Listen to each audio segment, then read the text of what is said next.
Esta es la historia del poder que engrandeció a Roma, de la fuerza más disciplinada y letal del mundo antiguo, las legiones romanas. Aunque la historia siempre recuerde a los emperadores y generales, fueron estos hombres comunes quienes expandieron y mantuvieron el imperio. Entrenaron, lucharon y marcharon miles de kilómetros por caminos que construyeron ellos mismos. Usando registros antiguos, investigación científica y extraordinarios hallazgos arqueológicos, seguimos su viaje como invasores, asesinos, guardias de paz y colonos. Desde las fronteras más lejanas hasta la ciudad por la que lucharon y murieron. Estos son los hombres de la máquina militar romana. Roma al desnudo. Legión. Al comienzo del siglo I después de Cristo, el ejército romano está acostumbrado a ganar. Por más de 4 siglos, las legiones de la República han hecho de Roma el máximo poder en Europa. Tomaron control de tierras desde Judea hasta el Océano Atlántico. Su éxito se debe a su sangrienta y dolorosa experiencia. Es una organización que se adapta y que evoluciona para superarse. En el otoño del año 9 después de Cristo, las legiones aprenden su lección más dura, una que manchará su reputación de fuerza invencible. Es la primera vez que un emperador, el adorado Augusto, se sienta en el trono. Las legiones se sienten invencibles, pero están a punto de sufrir la derrota más amarga. Y sucedió en el bosque de Teutoburgo, al norte de Alemania.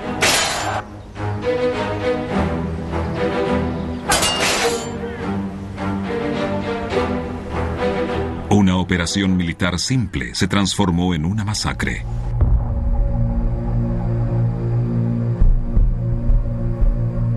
$20,000 legionarios se adentran en el bosque.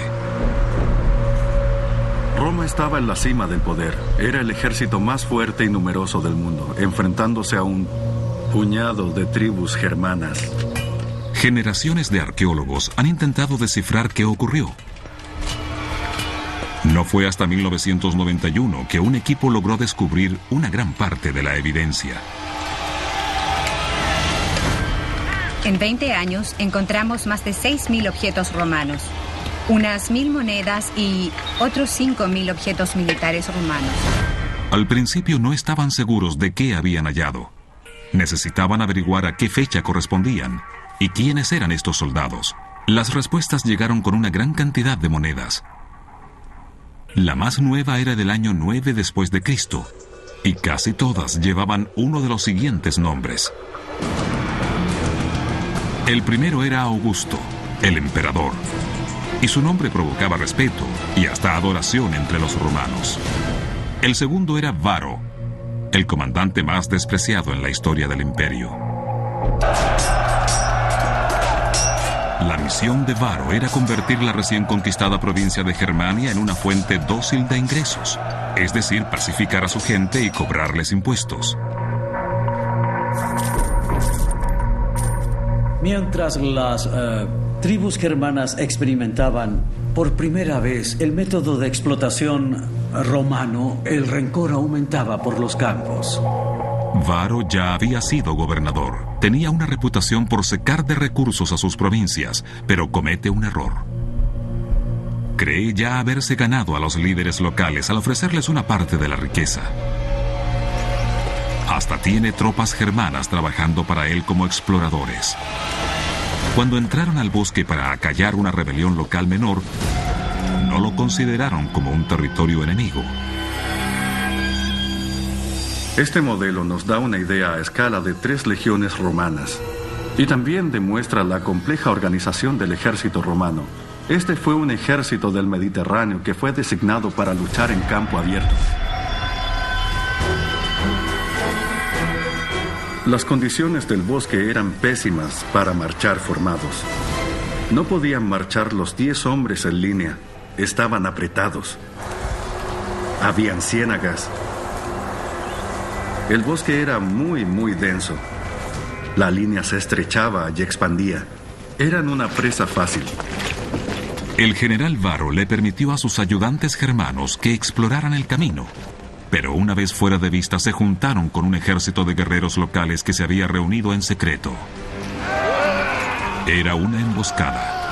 De pronto, cuando los romanos menos lo esperaban, el ataque comienza y los encuentra desprevenidos. En un momento determinado, escuchan un gran grito que viene desde el bosque y, literalmente, miles de lanzas caen sobre los romanos.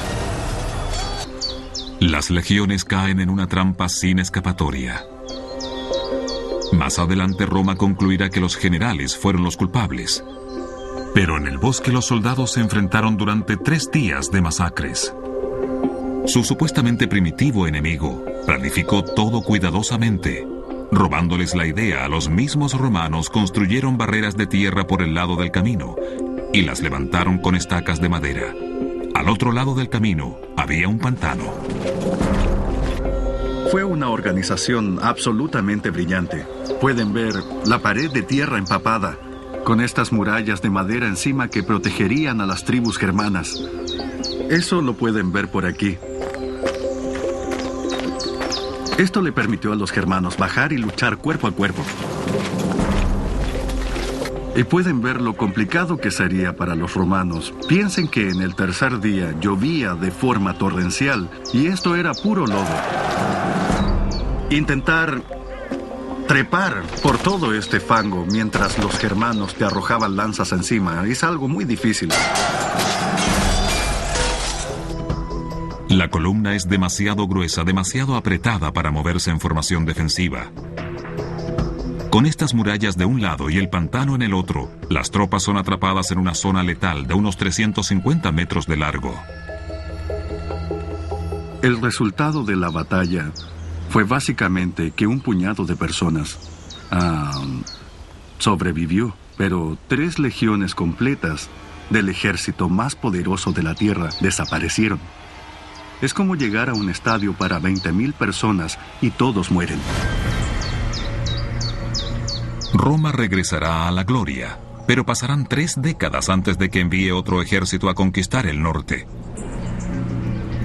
Y el desastre de Varro jamás será olvidado. Casi destruyó al gran emperador Augusto.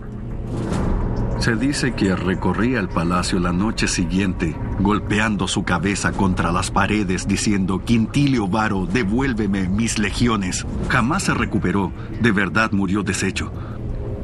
Y nunca reformaron esas legiones, y jamás se volvió a ocupar el 17, 18 y 19 como números de legión otra vez. Sería como nombrar a tu bote como el Titanic 2, ese impacto tuvo. Pero de aquí nace una lección. Generaciones de oficiales aprenderán del desastre de Varro. La próxima vez, los soldados de Roma domesticarán los bosques salvajes del norte con caminos y fuertes. Siempre lucharán en las condiciones que les convenga. Se enfrentarán a todos sus opositores con un poder sobrecogedor.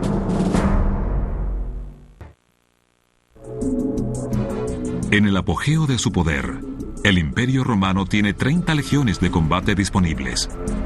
Cada una puede ser desplegada como una única fuerza de batalla de unos 5,000 hombres, o dividida en cohortes de 480. Centuriones, suboficiales de alto rango, comandan unidades de 80 hombres y la división final es un grupo de 8 escuadrones muy unidos, tanto de veteranos como de reclutas nuevos. Cada hombre ha jurado dar su vida por la legión y conoce su lugar.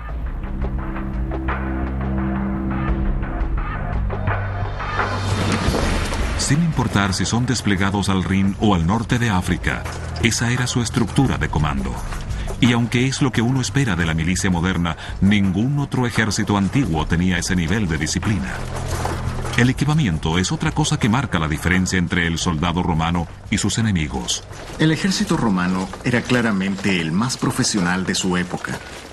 Y también era el mejor equipado. estaban mucho más desarrollados que sus enemigos o el tipo de personas con las que ellos tenían que enfrentarse. En los lejanos rincones donde luchaban las tropas romanas, los arqueólogos han encontrado fragmentos de armas y armaduras que demostraban que Roma podía producir en masa, en la más alta calidad. Cada parte del equipo revela su superioridad en el campo de batalla. El más conocido es la Lorica Segmentata, esta armadura de placas. Y hemos encontrado fragmentos de la armadura que nos permitieron reconstruirla completamente. Así que, por ejemplo, aquí tenemos una hebilla que debió sujetar algunas de las placas del hombro y también las amarras que sujetaban las placas en el pecho y además en el torso. Era muy funcional. En una época en que el enemigo ocupaba cuero o, en el mejor caso, cota de malla, la armadura segmentada es un tremendo avance. No está hecha de acero templado. La idea es que pudiera doblarse y los golpes se amortiguaran. Es una buena protección para los hombros. Lo que uno espera, lo que uno recibe, suelen ser cortes verticales de espadas. Los romanos lo aprendieron de la forma más dura. Un legionario debe estar listo para luchar en cualquier momento. Este diseño es lo suficientemente liviano para que haga todas sus labores sin quitarse la armadura. De acuerdo a los descubrimientos, hasta se cree que cuando el legionario invadía tierras extranjeras, podía incluso excavar fosos y armar el campamento sin quitársela. Obviamente por si el enemigo intentaba sorprenderlos o emboscarlos. La armadura es muy efectiva, pero en la batalla la primera línea de defensa es el característico escudo legionario. La principal protección consiste en el scutum, el escudo de cuerpo entero. Lo sujetas con tu puño y al estar en posición de combate te protege de la rodilla hasta el mentón. Son muy difíciles de atravesar. El escudo pesa entre 6 y 9 kilogramos. Incluso podías ocuparlo como un ariete en contra del enemigo. Tras el escudo, la única parte del legionario que está expuesta es la cabeza. Cada soldado ocupa un casco, cuyo diseño ha cambiado durante todo un siglo tras cientos de batallas. Tenemos la ancha protección del cuello y otra para la frente que desviaría un golpe de espada. También tenemos una protección para las orejas y otra para las mejillas también.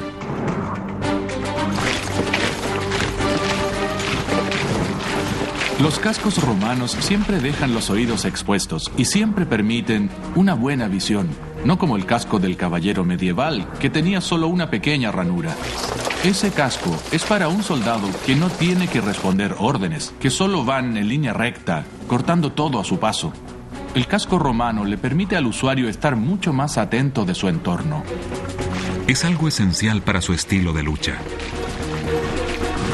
En su mejor rendimiento, la legión es una compacta máquina asesina.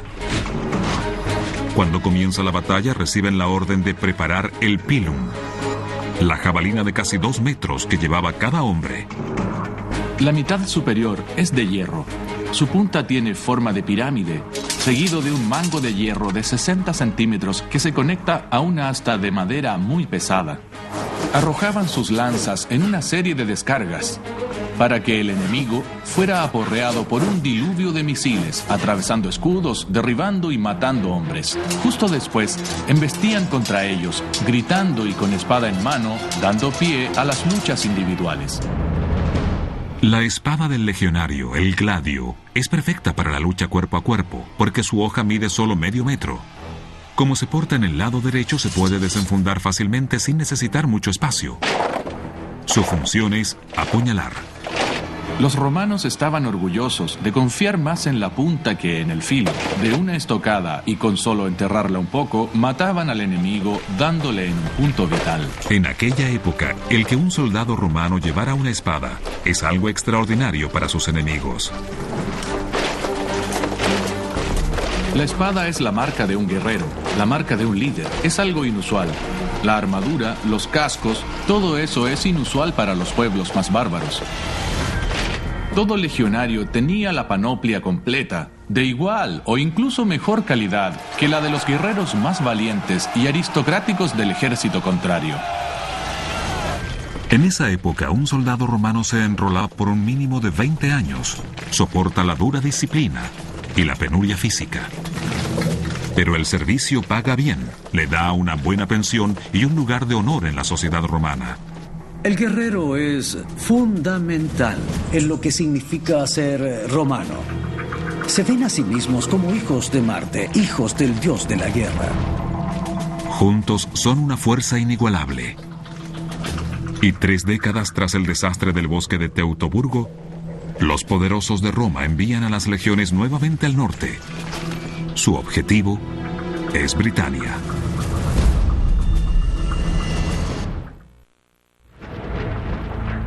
Año 41 después de Cristo, Claudio, el nuevo emperador, recibe el trono. Heredó un estado dañado por la corrupción, la lucha interna y la baja moral. La invasión romana de Britania fue un brote de violencia no provocada, nacida del miedo y la debilidad del nuevo régimen. Un desconocido en la política, Claudio no tiene los antecedentes militares que Roma espera de sus líderes. Necesitaba más que nada una prestigiosa victoria para legitimar su posición como gobernante del imperio. Un ejército invasor se embarca. Los hombres saben muy poco del lugar donde van. En su mitología, es una tierra de monstruos. Los romanos creían que el mundo solo tenía 3 continentes, Europa, África y Asia. Alrededor de ellos solo debía haber mar, nada más que agua. Y Britania apareció donde no debería haber tierra. Los romanos lo veían como un lugar siniestro, sospechoso y peligroso. Los 40.000 hombres que llegan a suelo británico se niegan a repetir el error de las legiones de Varo. No saben qué tipo de resistencia enfrentarán. Pero este ejército valora principalmente 2 cosas, la disciplina y la preparación. Lo primero que hacen es cavar. Estas son las zanjas que construyeron los romanos tras llegar a Britania. Incluso hoy cuesta escalarlas. En ese entonces eran más formidables. Son profundas y sobre ella hay una pared construida por los romanos. Mientras los atacantes se acercan, subir y bajar las zanjas los entorpece. Su ataque pierde el ritmo y finalmente tienen soldados romanos sobre sus cabezas. El entrenamiento de un legionario le inculca una constante preparación y autosuficiencia. Todo lo que necesita para luchar en territorio enemigo lo lleva consigo. Un campamento así, incluso para un gran ejército, puede ser construido en solo 2 o 3 horas. Y así funcionaban los romanos. Cada día, al terminar la marcha, si existía la más mínima chance de un enfrentamiento, excavaban un campamento y dormían tranquilos esa noche. El registro más detallado sobre la vida militar romana que tienen los historiadores no está escrito, sino tallado. Esta columna comisionada por el emperador Trajano aún se mantiene en pie en el corazón de Roma y está cubierta de escenas que muestran a una legión en acción. Es la mejor evidencia que hay de cómo el ejército peleaba sus guerras.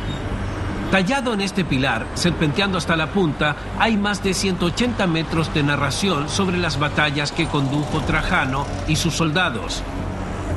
Y es el mejor ejemplo que tenemos de las actividades militares en campaña.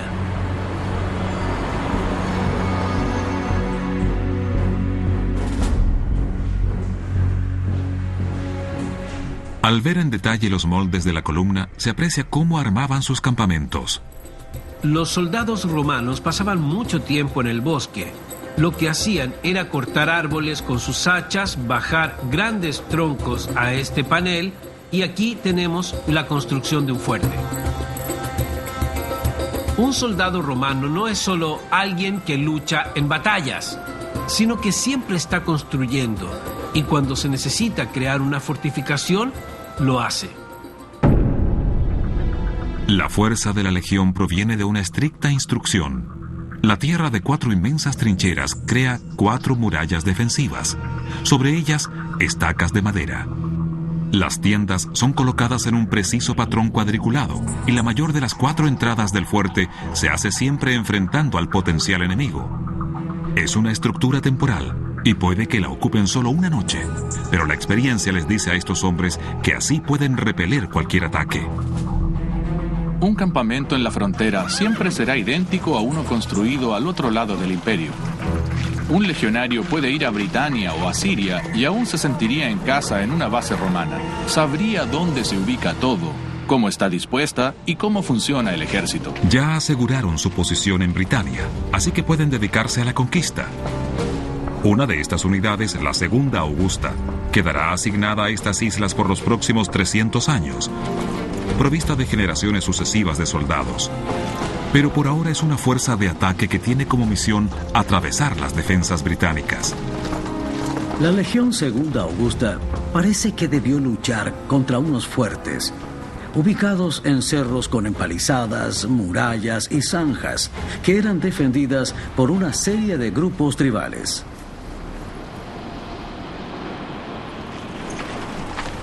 Esas tribus, al enfrentar las legiones, están contra un enemigo que los supera en todo aspecto. Estamos en medio de la batalla y los romanos están asediando el campamento de los bárbaros. Estos están sobre los romanos y les comenzarán a lanzar cosas, pero abajo los romanos crearon una formación única. La llaman el testudo o la tortuga. Les permite avanzar a salvo hasta la muralla, penetrarla y derrotar al enemigo. La Segunda Augusta seguía ese procedimiento para capturar un pueblo o un fuerte, pero si la naturaleza de la batalla cambia, también lo hacen las tácticas. Si enfrentaban una gran concentración de tribus, quizás tenían una capital y la atacaban para derrotarlos. Si tenían un gran ejército, lo atacaban directamente. Si eran menos y se dividían en agrupaciones pequeñas, entonces se separaban en distintas columnas y atacaban cada una por turnos. Y así cualquier oposición es eliminada. Tras 2 meses, llegan mensajeros a la capital informando que Britania es la nueva provincia romana. Una fuerza de solo 40.000 hombres marchó y conquistó todo un país. Pero el reto es mantenerlo. Nuevamente recurren a la construcción. De un legionario romano no solo se espera que marche 30 kilómetros diarios cargando su equipo, sino que además debe construir el camino por el que pasa. En esa época, el mejor instrumento de control estatal es una franja de tierra de entre 3 y 9 metros de ancho. El mayor logro de la ingeniería romana no fue el Coliseo, ni el Panteón, ni los acueductos. Fue su sistema vial. Cuando llegaron solo había senderos de tierra. Pero con el tiempo los romanos construyeron 16.000 kilómetros de caminos. La función principal de las carreteras es militar. Cuando las tropas ya se han ido a casa, los caminos recuerdan que este territorio es nuestro y podemos llegar en cualquier momento velozmente y destruirte.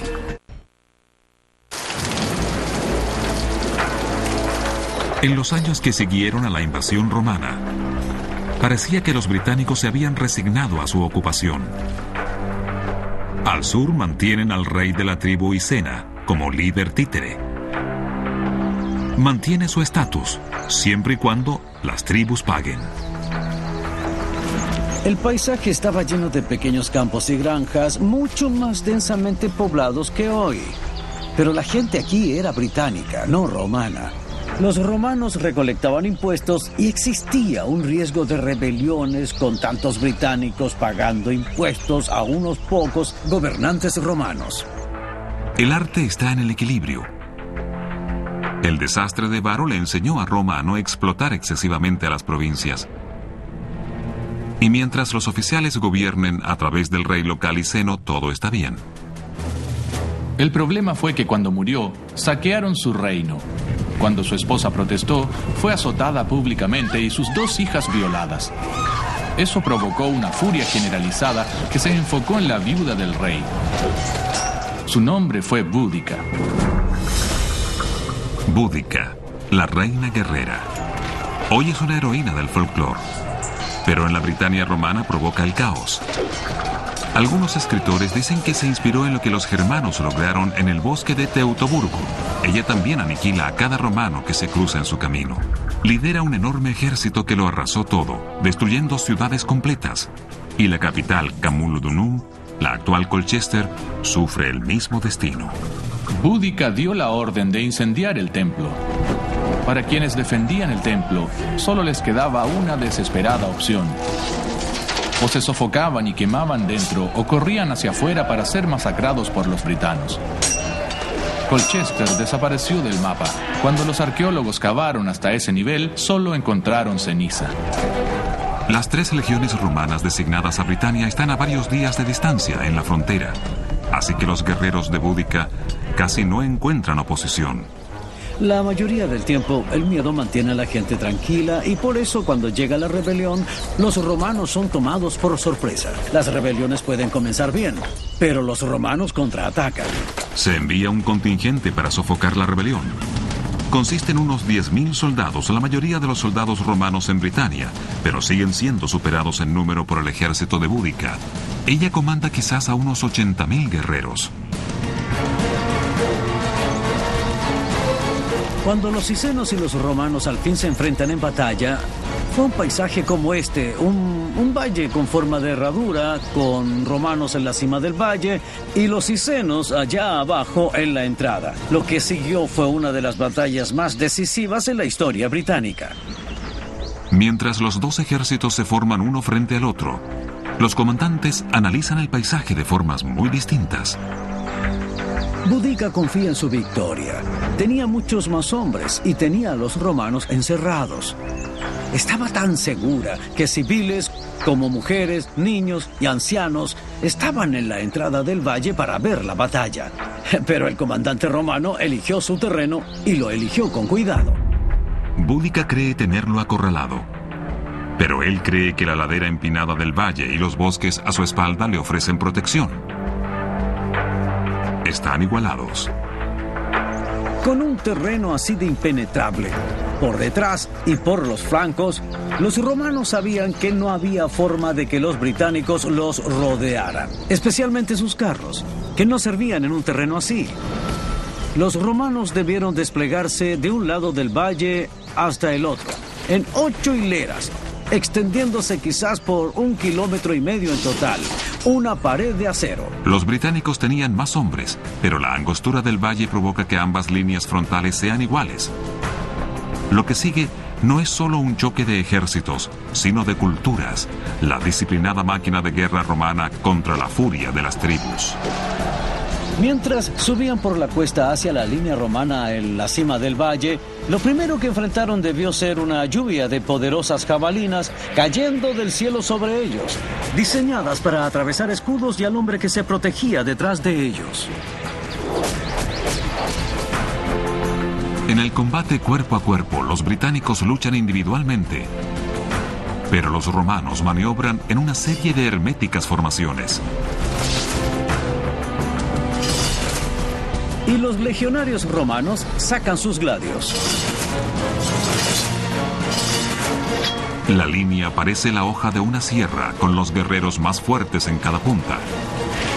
Se lanzan hacia adelante y los británicos son recibidos por el golpe de los escudos y por gladios apuñalándolos en el abdomen. Con un movimiento ascendente y tras esa arremetida, el pánico comienza a difundirse entre los británicos. Su ejército titubea y retrocede, y los romanos van logrando la inercia. Toda la fuerza británica es aniquilada. Se dice que Boudica se suicidó.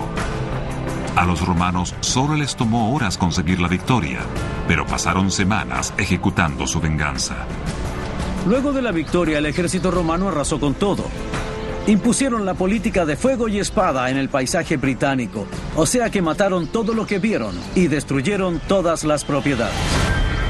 Al ver el registro arqueológico de Norfolk, la tierra de los cisenos, vemos asentamientos destruidos y abandonados por todos lados, y tuvo que pasar una generación completa para que volvieran a la normalidad. Lo que parecía ser un desastre para Roma terminó en la destrucción de las tierras de los cisenos, y con el tiempo será casi olvidado. esa fue la última resistencia real británica. Le seguirán 350 años de dominio romano, una vez que los legionarios hagan de la isla su hogar. Lentamente los campamentos de legionarios en Britania dejaron de ser bases militares para convertirse en asentamientos, comunidades romanas lejos de Roma. Es una historia que se repite por todo el imperio. Para conquistar un imperio, las legiones debían construir fuertes.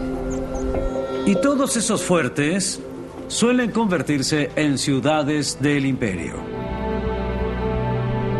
El cambio es aún más evidente en Rigborough, donde comienza la ocupación romana de Britania. La primera construcción de la legión fue un campamento temporal, pero se transformó en algo mucho más permanente y asombroso. Estamos en una plataforma con forma de cruz, pero cuando se construyó en el siglo I después de Cristo, estaba a nivel del suelo. Sobre nosotros había un arco. En estos espacios vacíos había 4 grandes soportes para aquella enorme estructura. Dedujimos su forma porque sabemos mucho de arcos romanos. A los romanos les gustaban, eran monumentos impresionantes. Construían arcos de triunfo para celebrar una victoria o la grandeza del emperador. Hay muchos en Roma. Pero en Bretaña, una tierra de casas de barro y bosques salvajes, era el más claro testimonio del poder romano.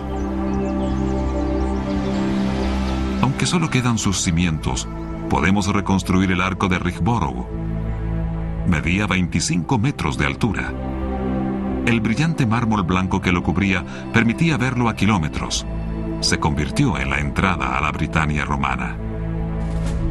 Casi representa al imperio mismo. Solo construías monumentos así para conmemorar victorias. Era un símbolo del éxito romano y del poder romano. Te bajabas del barco, pasabas por el arco y veías la Britania romana. Y las distancias son algo impresionante. El arco queda a más de 1500 kilómetros de Roma, y cualquier legionario que haya llegado hasta ahí lo hizo a pie. Además, la entrada a Britania queda a otros 500 kilómetros del límite septentrional del imperio. La evidencia sugiere que incluso en estos puestos fronterizos, las legiones mantuvieron el control por cientos de años. Vindolanda es un lugar muy antiguo. Había 9 fuertes superpuestos uno sobre otro desde el año 85 hasta el fin de la ocupación romana, alrededor del 410 después de Cristo. Durante ese tiempo, Britania cambió. Las condiciones arqueológicas especiales en este yacimiento preservan como fotografías las diferentes fases del dominio romano. Como destruyen y reconstruyen tantas veces este lugar, empujan la arqueología hasta el fondo, alejándola del aire, creando un entorno libre de oxígeno.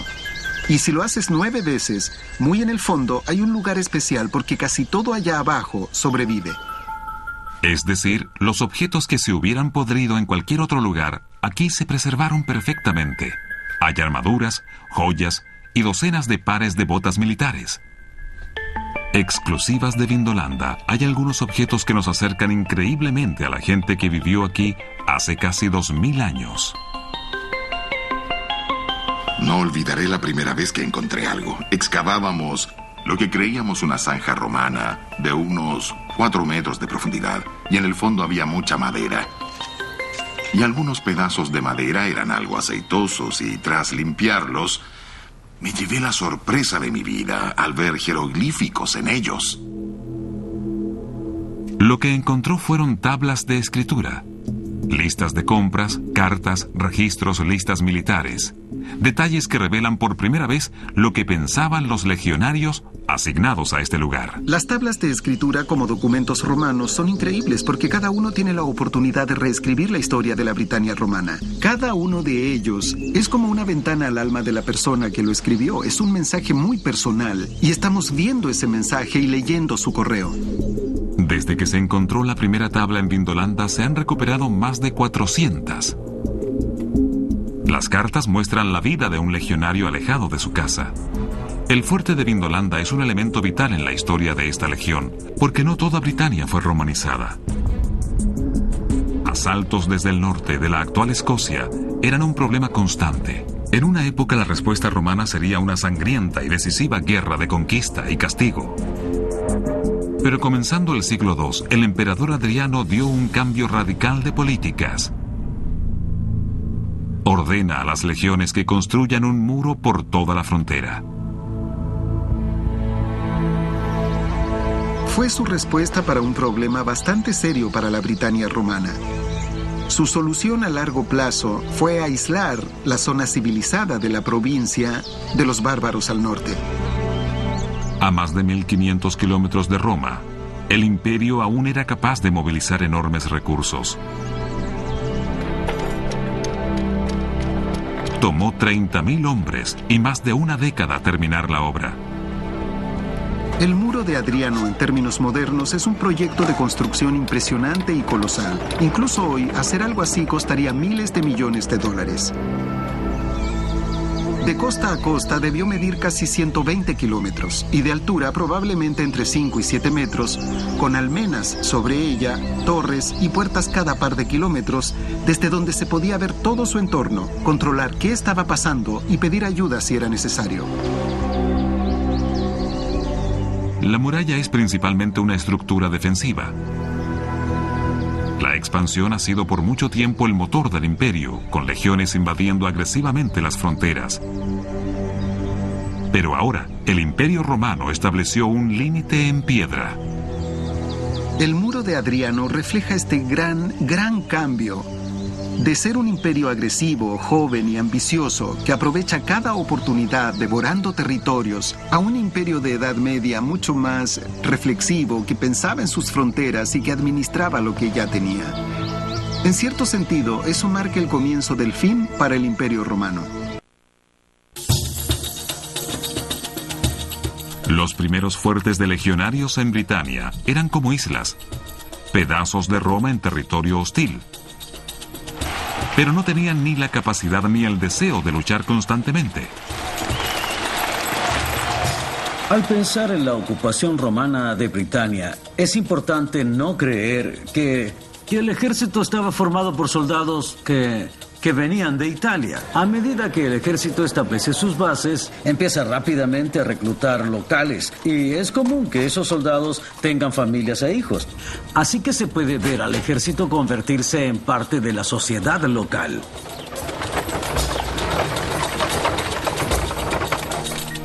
Vindolanda, uno de los fuertes en la frontera del muro de Adriano. Las tablas de escritura encontradas acá explican que la noción de quién era romano y quién no lo era se estaba perdiendo. Ocuparon los muros del fuerte con soldados de otros rincones del imperio. Una prueba de la complejidad de la máquina romana y de su alcance es que pudieran asignar galos y germanos a la frontera británica. Habrá arqueros sirios más adelante, está la caballería española, hay alemanes, franceses, italianos. Es una verdadera mezcla, un imperio colonial presente en Vindolanda. Según la evidencia, trajeron a su propia cultura con ellos. Esto, según yo, es algo realmente único para un fuerte romano, un templo o altar al dios Júpiter Doliqueno. Júpiter Doliqueno pertenece a un culto oriental y proviene del sur de la actual Turquía. Los soldados que crearon este altar estaban a miles de kilómetros de sus hogares. Eran sirvientes de amos romanos, tal como los locales. De a poco ambos lados se unieron. Detrás de mí está la entrada de un fuerte del siglo III en Vindolanda. Normalmente, cuando pensamos en los romanos, solo los imaginamos ahí. Los vemos dentro del fuerte, pero nunca pensamos en lo que hacían fuera de él. En las afueras del fuerte están las huellas de una comunidad satélite.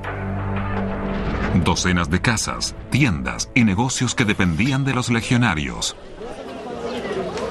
Tenemos talleres y otras propiedades, una taberna y un bar al lado, que debió ser visitado por los soldados romanos. Y además, muchos civiles entrarían al fuerte cruzando sus puertas por este camino, viviendo y trabajando dentro del fuerte, así como también había soldados afuera. Vinieron a conquistar esta tierra y se convirtieron en parte de ella.